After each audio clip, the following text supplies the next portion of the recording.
Hello there, Leos. Welcome to your mid-April 2017 tarot reading.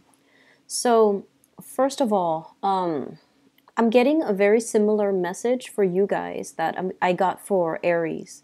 And especially if you have, your sun, moon, or rising in that sign, you might want to look at that sign and to see how the message resonates because it's very similar. It might just be a fire sign thing. So, having said that, let me just say this.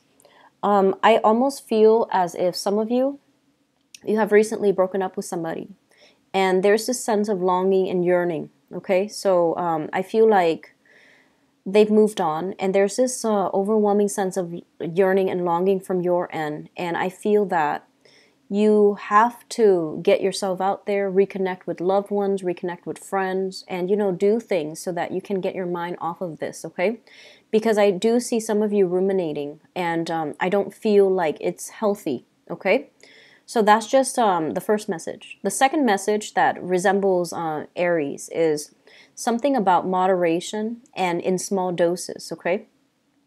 So first of all, I feel like this is very family-centric type of a situation.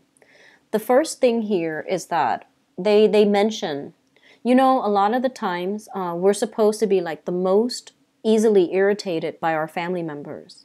But we're also very, very understanding as well when it comes to our family members.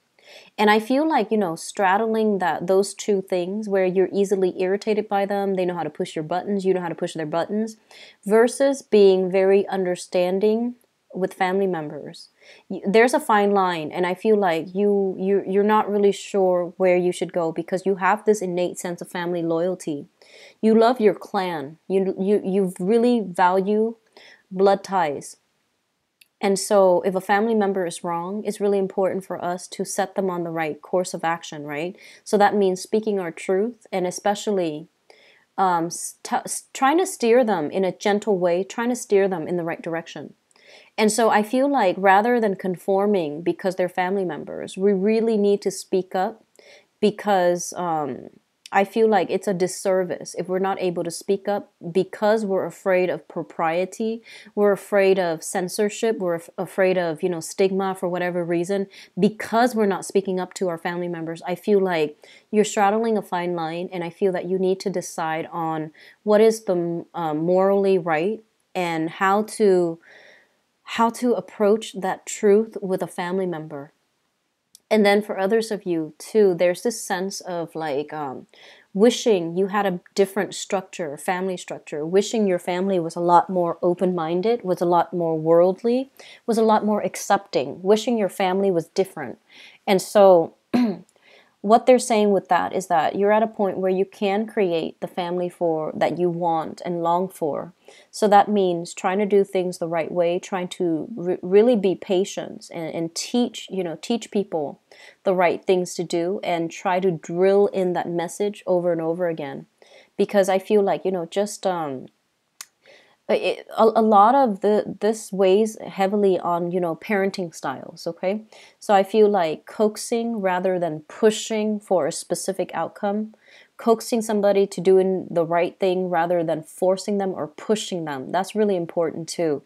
And I feel like there's you're at a fine line here between doing things in a like moderating, doing things in small doses, doing things like taking small steps to steer them in the right direction, to steer yourself in the right direction. Getting your feet wet, learning to speak up for yourself, learning to overcome people who might be a little bit like bullish. They might be, they might have like bullyish tendencies, or people that are not rational. They have like emotional responses to things, but they're not acting out of practicality, out of rationality. They just like jump off their first emotional impulse. So I feel like you're surrounded by all these energies, people who are, taking a moral high ground. They believe they're right all the time. And then you're dealing with people who are emotionally irrational. They believe what they want to believe because of their upbringing, because of their emotional responses to something, rather than reason. So I feel like all around you, all of this mess is swirling around you, and you're just like caught in the whirlwind of it. And so it's really important for you to figure out where you stand, what you really believe in, what you really identify with, what you consider to be your true value system, so that you can navigate this energy, so that you can set people in their place, and that you're not caught up in other people and the things that they believe, even though, you might not believe them yourselves.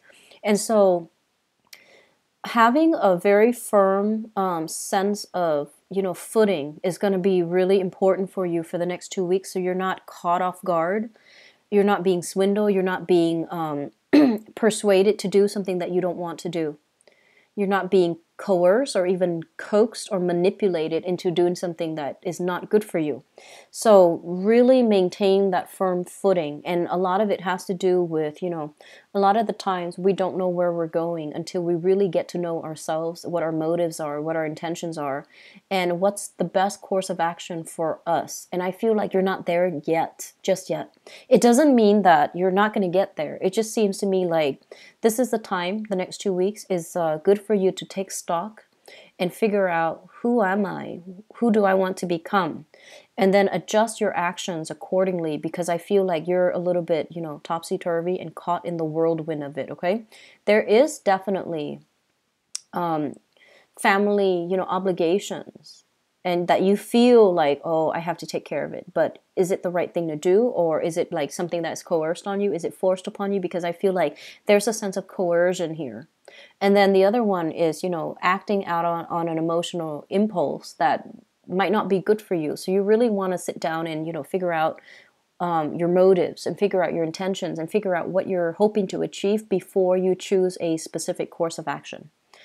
I do see energies of heavy water signs, so Pisces, Cancer, Scorpio.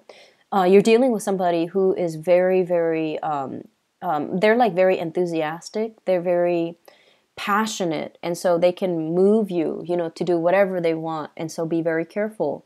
Not that they're bad, but just, make sure their goals are in alignment with yours, otherwise don't budge. And then others of you are dealing with fire signs who are really courageous. You admire them a lot. So Sagittarius, Aries, or Leo, and you want to be like them. And I feel like you're taking the first step to get yourself to your true calling, so that you can really stand up for the things that you really believe in. So I feel like there is a lot of good energy coming through to steer you in the right direction, to make you feel very secure and firm in your footing. But you need to take the steps to get there. Okay, so the energy is there. Just grab onto it. Stabilize yourself. Okay, so Leos, I do wish you all the very best. I'll be back in the May reading. Okay, take care of yourself and enjoy the rest of your April. Bye-bye.